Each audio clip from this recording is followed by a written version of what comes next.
Welcome to Expert Driving School, and here we are at our parking lot at Dickens and Austin Avenue, and you see our truck that you're going to be practicing on. I want to talk to you about the pre-trip inspection today, which will be a part of your CDL license test, which consists of pre-trip inspection, skills test on a parking lot, and driving test on a road. So this tractor and trailer, or semi-tractor and trailer, is what you'll be practicing with, and it's obviously requires CDL Class A. You're gonna be gaining some skills driving with the trailer, which is in this case we have 48-foot trailer, refrigerated, and we have a Freightliner day cab, which consists of 2 axles and only 1 drive axle. Keep in mind that as you check in your vehicle, you obviously want to check first the overall condition of the vehicle as you approach it at the parking lot. So the first thing you want to look is the signs of any damage that you might see. You might see a cracked windshield, you may see damaged hood or a grill. The grill especially has got to be clean and free of any debris, and in the winter time any ice, so that it's able to cool the engine. Check the bumper. It cannot be damaged or bent or even missing. Check if you have a license plate. Also check the mirrors, if they're properly and safely mounted to the vehicle, and if they don't show any signs of damage. As well, check the front of the trailer. Lights, clearance lights, they're always amber on the front of the vehicle, as you can see, amber on a cab as well. Turn signals and the reflectors or the headlights. When we are starting a pre-trip inspection, we have to always make sure that the key from the truck is always safely in our pocket. It cannot be in the doors, drivers or passenger doors. It cannot be in the ignition. It always has to be in your pocket here, because as soon as we are going to crawl under the vehicle and check our slack adjuster adjustment or free play or brake pads and brake shoes thickness, then perhaps co-driver or whoever may start up the truck and move a vehicle, which you can imagine would be very unsafe for us. As we checked the overall closer, we are also watching any signs of flat tire, leaning vehicle to the side that may indicate any missing spring leaf in our suspension, or flat tire, obviously. We would like also to move from the front of the vehicle towards the end when checking it, so that we don't miss any part and we don't have to come back to check any other parts. So we are gonna be checking now what's under the hood. Make sure that you obviously unlatch the hood on both sides, and then open it from the front side. It's very heavy, so you've got to really pull it and open it that way. On the left side of driver's side of the tractor, we have a few very crucial safety parts for the safety of the vehicle, of the driving of the vehicle. So obviously we see our engine, we can check our oil level, which is right at this stick over here. We are checking other oil and fluid levels, especially power steering fluid level, which is in this stick over here. We're checking hoses for connection tightness and signs of any leaks or damage. We'll be checking our steering system.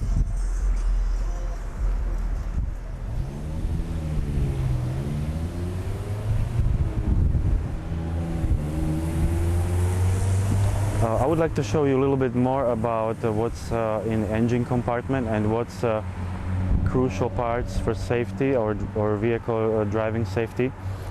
Let's start what is seen the best, and that be tires or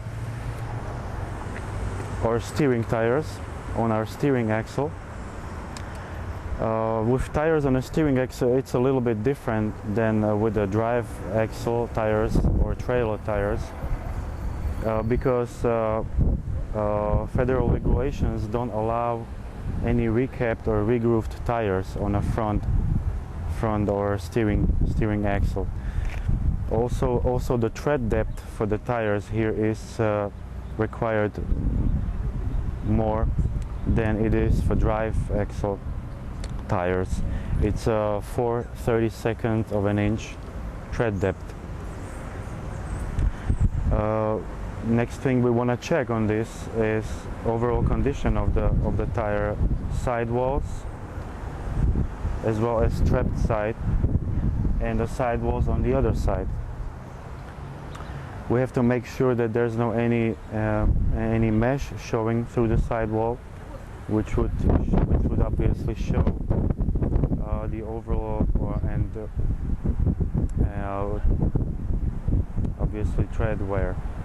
And then we also check in the tire pressure, which shouldn't be any less than 100 and between 100 and 110 psi. Make sure that rims are not welded, are not bent, and any otherwise damaged. Make sure that the lug nuts are all present and tight.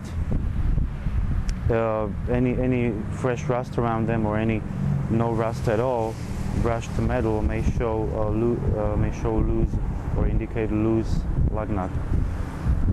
Make sure you check the hubcap and the hub seal, and also the hub oil level, which should be somewhere up to the second line or a little bit over that. If it's less, we have to pull down this rubber seal and fill it up with the proper oil. Also, we check in from this side what we can see on a brake drum. It cannot be bent or cracked. Shouldn't have any signs of leak, which may be a hub oil leak on them, which may our braking difficult. As we go towards the inside of the vehicle, we would like to check the brake chambers. They cannot be bent, they have to be securely mounted to the vehicle axle. And also we check lines for connections, any signs of damage, holes. We listen for air leaks, for any signs of air leak in our air brake system. Also we want to check our air compressor and air governor. Air compressor shouldn't have any oil leak on them, and air governor should always work when we start the engine. It should always cut in at about 90 psi, and then it regulates the air pressure in the system so that it doesn't rise any more than 130 psi. Check the lines going from the air compressor, and also make sure that we always check pushing rod and connection to the slack adjuster. Slack adjuster adjustment should be more or less perpendicular to the ground, and if we try a free play of it, it shouldn't be any more than 1 inch at the top of it. In case the free play is more, we have to adjust it with the adjusting nut over here. Another part crucial for the air brake is to check its S-cam which we can hardly see from here, and also the brake shoes and brake pads, or brake lining as they call them. And brake linings minimum thickness should be at least 1/4 of an inch, and that's same for any wheel on this tractor or trailer. If it's any less than 1/4 of an inch, they have to be replaced. So again, let's repeat the brake chamber and connections to the axle, pushing rod, nut and cotter key connected to the slack adjuster over here. This is the top of a slack adjuster. As we can see, it's basically in a vertical position, and if we released our parking brake in a truck while chucking our wheels, we would be able to move it a little bit, and that's called a free play, and that free play shouldn't be any more than 1 inch.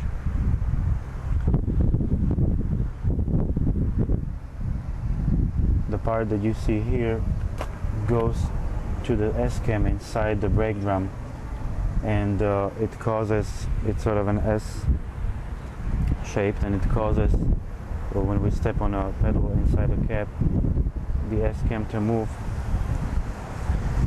from horizontal position to vertical, which basically pushes away the brake pads with brake linings and causes the friction on a brake drum, and that basically gives us our braking power. If we look inside again, there's a little hole here in the brake cover, and through that hole we can see a thickness of the brake pad. As I mentioned before, no less than 1/4 of an inch of a brake pad. So much for the front axle air brake. Let's jump onto the steering system, and it begins obviously with the steering wheel inside the cab, which we will check later in a cab, but continues with steering shaft. That's this part right here, and it cannot be bent or broken. It connects through a knuckle here to the parts that's inside the power steering gearbox, and we check that for leaks of power steering fluid, which is in this reservoir here. The way we check the level of our power steering fluid is at this dipstick, and as you can see, it says add or full and max cold. If we're in between those two lines, we have proper level of the power steering fluid. Checking the connection of the hose and the hose itself, go into the power steering gearbox for any signs of leaks or perhaps holes or loose connections. After we check the power steering gearbox and the shaft with the knuckle that's supposed to be always properly greased so that we prevent any steering problems, we check the pitman arm and its connection with the nut and bolt, and also down here connected to the drag link, connected with a nut and bolt and secured with a cotter pin. These parts cannot be bent or broken or cannot be loose. These connections cannot be loose. And also connection of a drag link to the steering arm, nuts and cotter keys again, and steering arm to the spindle that basically holds a ball bearing for the wheel.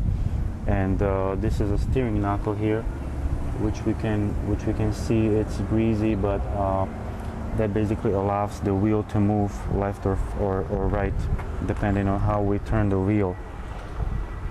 That always have to be in a good condition, properly greased, and cannot show any signs of of damage of any kind.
Raz, dwa, trzy, próba mikrofonu. Raz, dwa, trzy, próba mikrofonu.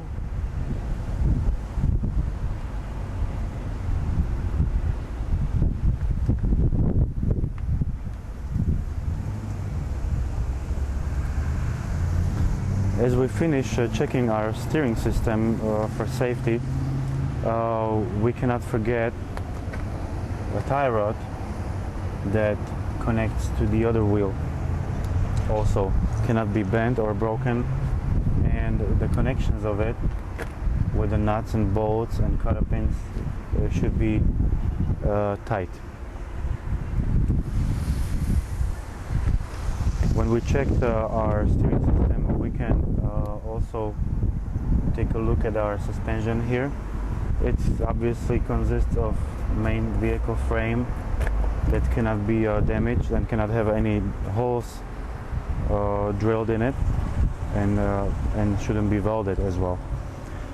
To the frame connects suspension with spring hangers, and they cannot be also damaged, and we've got to be tight on frame.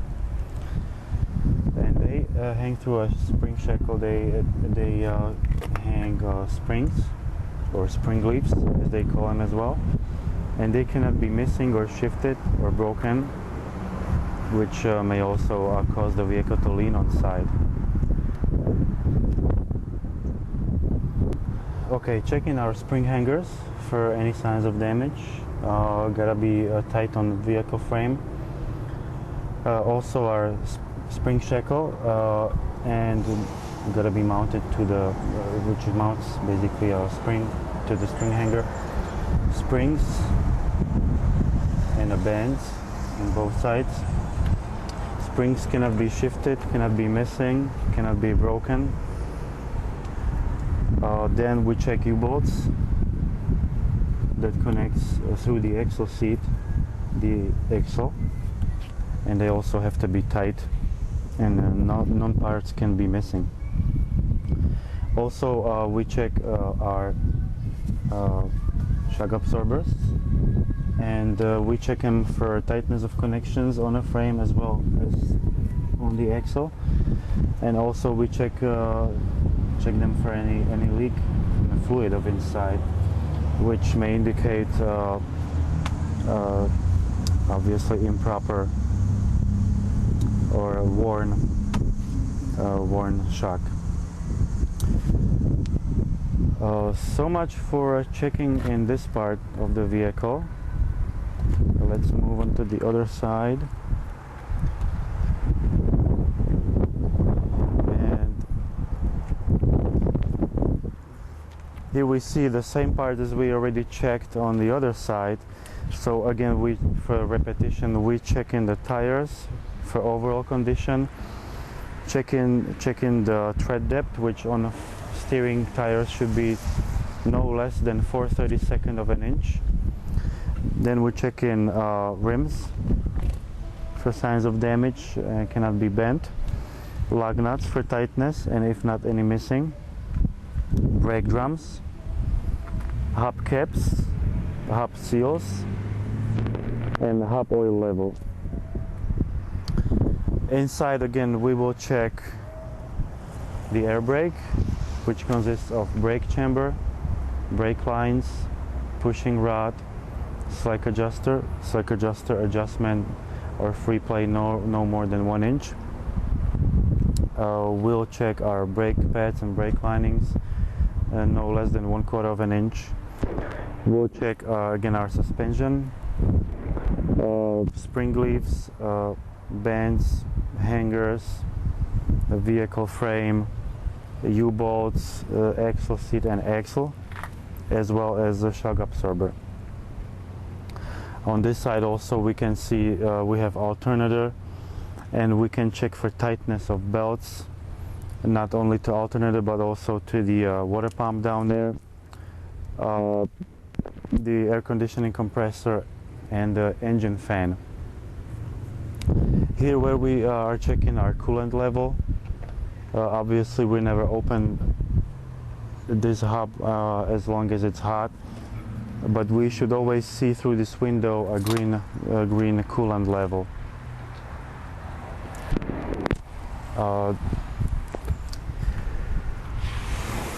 While we are on this side of a vehicle, we can check for the windshield wipers and windshield washer fluid.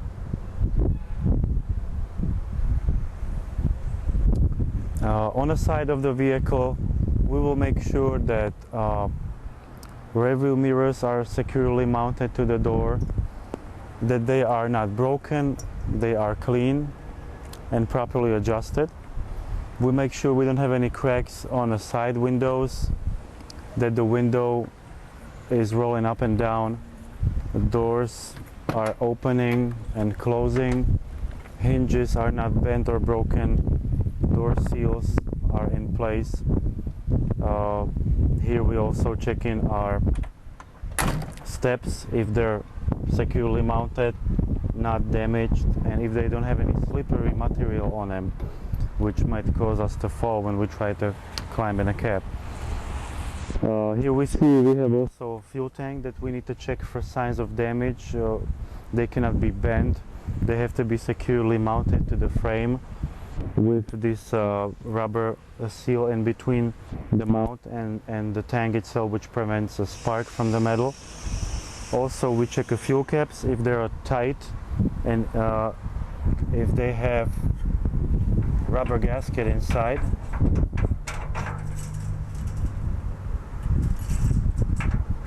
When we close it, don't forget to close it really tight. We will check our exhaust system, and that consists of muffler, exhaust pipe,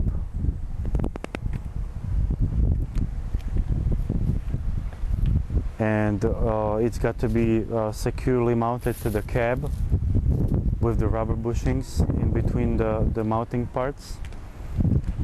It's got to have tight connections and not any holes or rust on them, so there's not carbon monoxide getting into the cab. It's especially important in the winter time.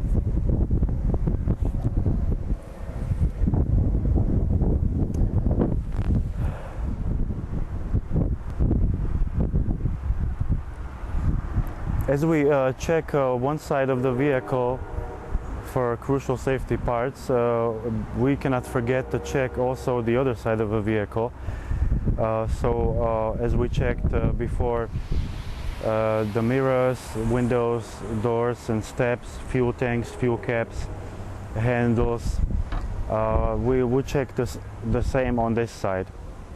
And then we move again towards the end of the vehicle, where we check the space in between the trailer and the tractor cab. Again, we check in our handles for safety, they have to be securely mounted. We are checking the catwalk, if the catwalk doesn't contain any slippery material on them, steps as well. We can open our battery box and check the battery connections here. There cannot be any rust or fluid leaking out of the batteries. Don't forget to securely latch it. Here we are checking very important emergency brake line and service brake line, as well as electrical cable for our lights. All these connections have to be free of any debris, moisture, and they cannot show any signs of damage as well. The connections of hoses got to be tight, and the glad hands connections got to be tight. When we disconnect our glad hands, we can check it, check the rubber gasket in a glad hand, rubber gasket, and no dirt in between there, no ice in the winter time. And as well on the trailer, rubber gasket and a glide hand. And then we'll make sure everything is properly and tightly connected so that we don't lose any air.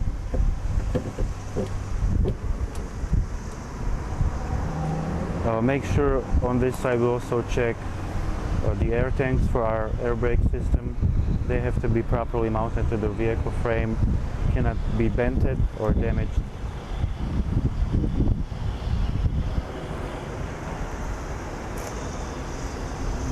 Moving on to the side, checking our quarter fenders, checking our mud guards, which have to be behind every rear axle of the tractor and the trailer. So we have one on the tractor, one on the trailer. Total we have 14 mud guards or splash guards.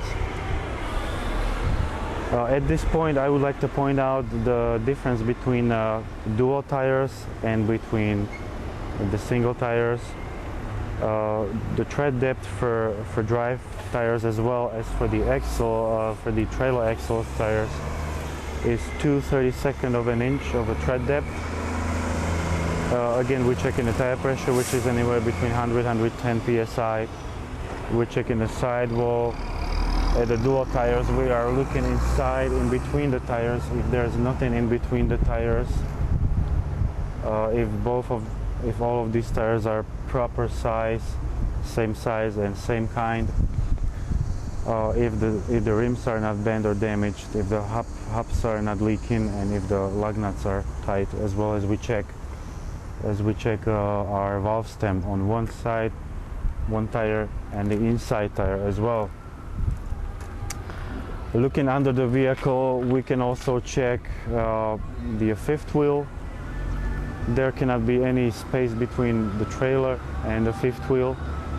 The release arm, when the trailer is connected, is always in a locked, that means inside position.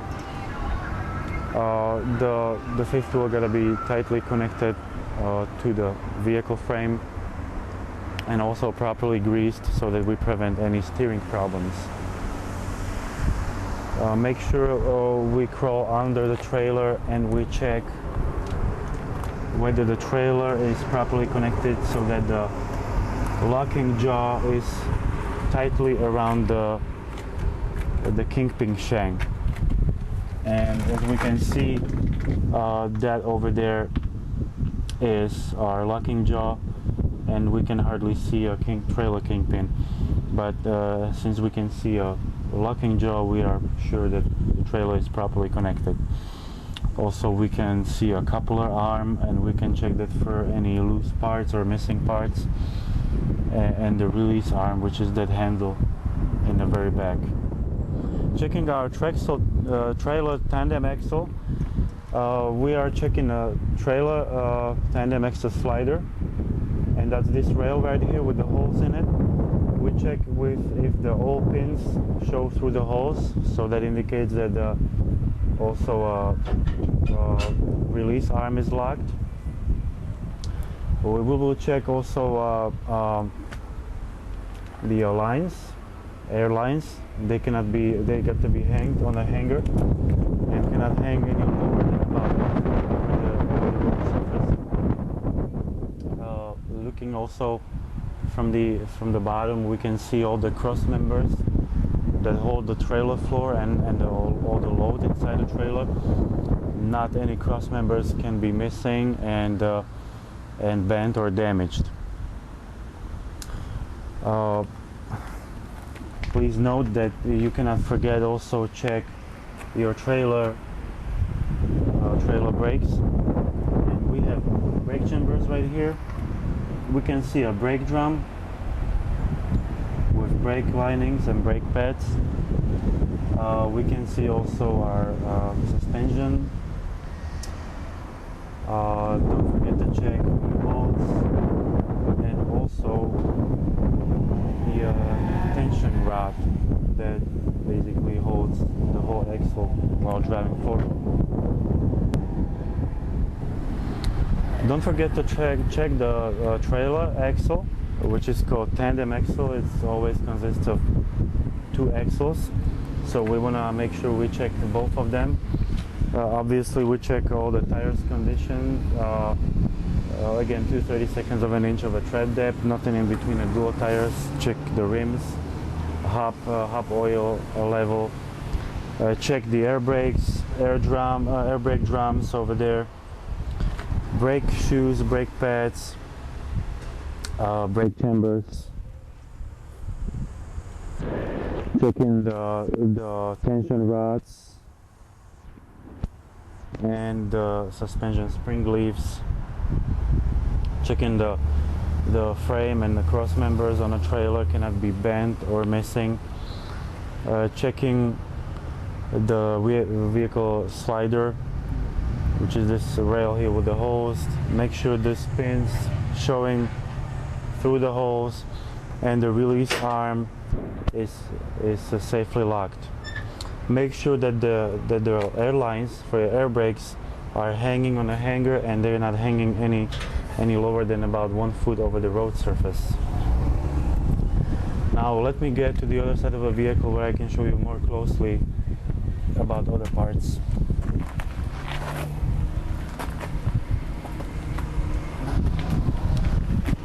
So as I mentioned here, we are checking our brake drums. They cannot be cracked and they cannot have any oil or any fluid on them, inside them especially. We have our brake shoes here and brake linings which cannot be any less than 1/4 of an inch of thickness. We can also see here and check pretty well our brake chambers and connections of the lines. We will see here our spring leaves and the tension rods, as well as axle and the air tank for the air brake. Also from this position we check all the cross members are in place, not missing, not bent or broken.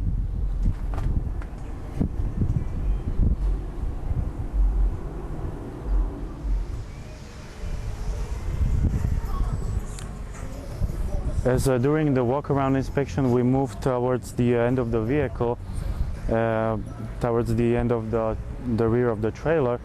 Look under, make sure that you have both splash guards. Also make sure you have not damage on your ICC bumper. Make sure you have a proper trailer license plate and also proper paperwork in your cab or on your trailer. Make sure the lights are working. Make sure the tail lights are working. Both of these act as a tail light, and only outside ones act as a turn signal, left, right, and hazard flashers.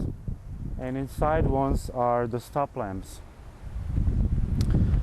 Make sure that the doors are always properly closed and latched, that the hinges are not bent or broken. Make sure that you also open the trailer and look inside for signs of any damage. If the door is opening, look on the roof if there's no holes on the roof, on the walls if there's no holes, or on the floor as well. Make sure you always close and latch the door.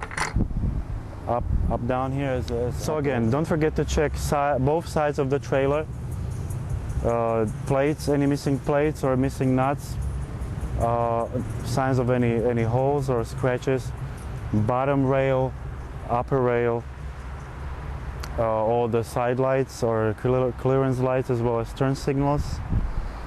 They all have to be amber on the side as well and on the front. Marker lights, they have to be red.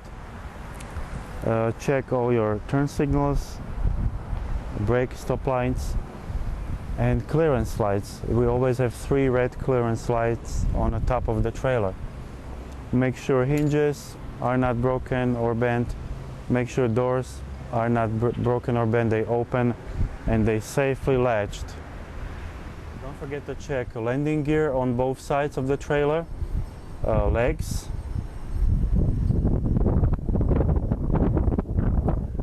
They always have to be properly greased so they both go up and down at the same time. check the gearbox that's on the other side of this plate over here. It's got 2 speeds. One is faster, one is slower, and I will demonstrate how it works. This is a crank handle. When you want to roll them down, you basically turning like this. When you're driving, you make sure that you always drive with the legs completely raised up and the handle securely mounted in here. Make sure there's no overall damage to the landing gear. It's properly mounted to the vehicle frame or cross members, and that also the stiffing members are all in place, not bent or damaged, and that they are properly mounted to the legs.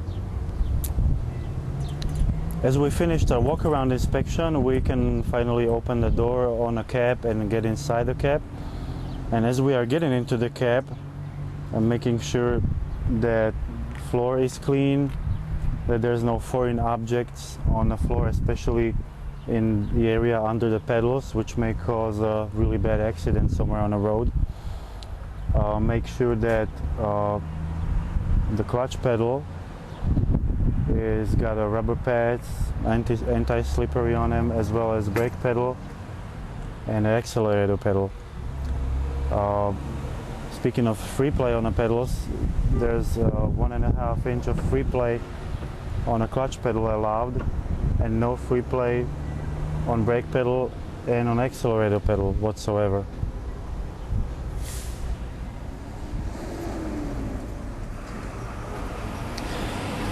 Inside the cab, check first of all your pedals. Left is clutch, and make sure that you have a free play on a clutch no more than 1.5 inch. Then check your brake pedal.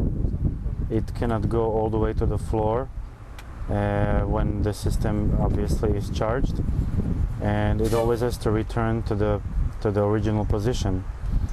On accelerator pedal, there's no any obviously free play, and it goes up and down all the way from the floor back to the original position. As soon as you get into the cab, make sure that you check in your seat belt and that you fasten in your seat belt as well. So I'm checking the seat belt if it works, and I'm fastening it. Then I'll check my free play on the steering wheel, and it shouldn't be any more than 2 inches on 20-inch steering wheel. Thank you for your attention for the Pretrip inspection today, and since I just got a call about a load, I'm gonna have to take off.